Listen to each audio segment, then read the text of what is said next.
Cette journée est célébrée chaque année et comme vous le savez, c'est l'occasion pour nous de commémorer un peu l'action du pionnier du mouvement qui est Henri Dunant, fondateur du mouvement de la Croix et du Croissant Rouge.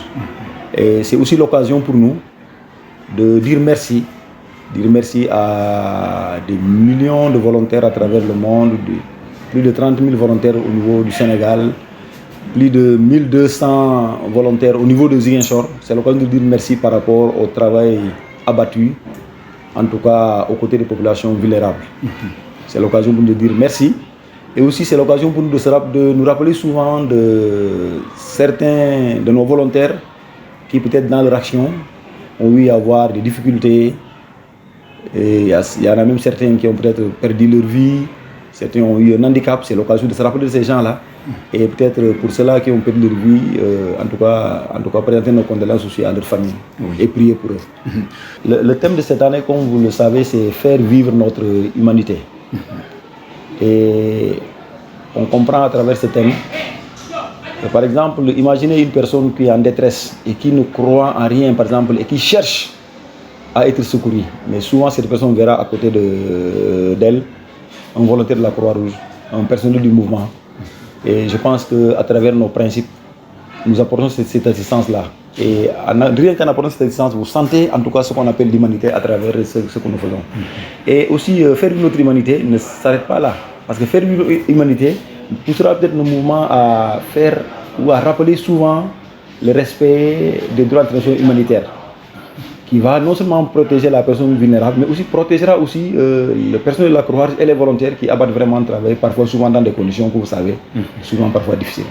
Nous allons faire des activités de formation premier secours pour les grands publics, au niveau des SEM, comme je disais, parfois avec les périodes de chaleur, il y a parfois des élèves qui font des crises, communément appelées Guinéens, mais que nous connaissons bien au niveau de la région, et aller dans des SEM, initier le personnel et les élèves à prendre en charge ces cas serait pour nous une très bonne chose.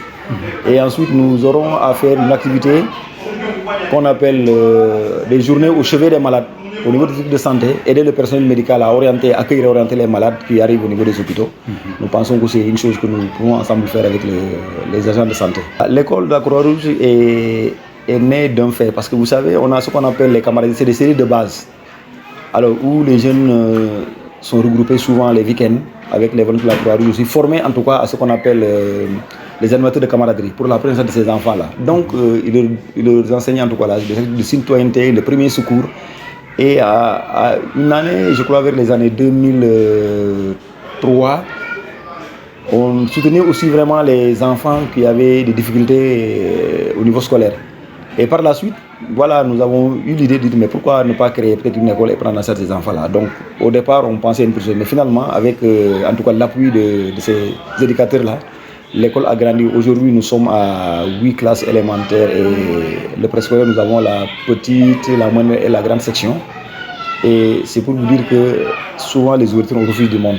Parce que voilà, chaque parent veut amener son enfant, parce qu'au-delà même des enseignements classiques, les enfants sont initiés aux gestes de premier secours.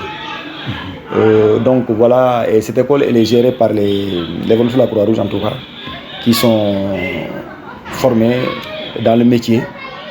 Et là aussi nous allons remercier en tout cas l'inspection de la formation en tout cas, qui n'hésite pas souvent à renforcer les capacités de ces personnes-là pour prendre en charge les enfants. Et depuis lors, c'est vous dire que l'école fait de très bons résultats.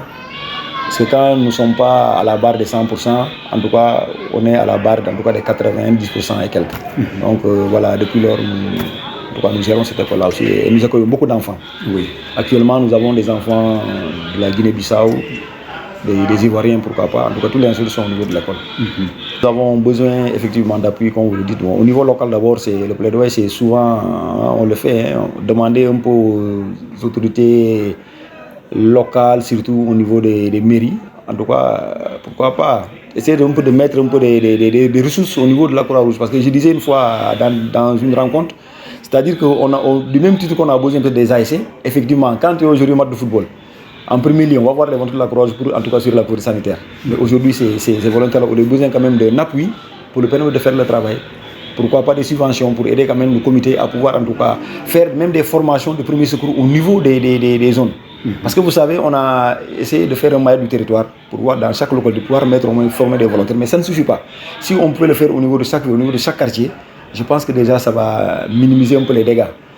Et tout ça, nous le faisons tout simplement pour pouvoir venir en tout cas en aide aux populations en cas de difficulté. Donc je pense qu'une structure qui est comme la Croix-Rouge, en tout cas, mérite vraiment d'être soutenue, mérite d'être aidée.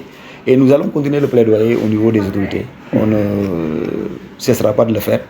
Et je pense qu'en tout cas, elles comprendront en tout cas le cri de cœur, parce que tout ce que nous faisons, c'est justement pour pouvoir agir au niveau des communautés. Dernier mot, dernier appel, c'est demander encore aux autorités, en tout cas, de soutenir la Croix-Rouge. Et en soutenant la Croix-Rouge, ils soutiennent même les populations pour lesquelles ces touristes sont là. Voilà ce que je voulais dire.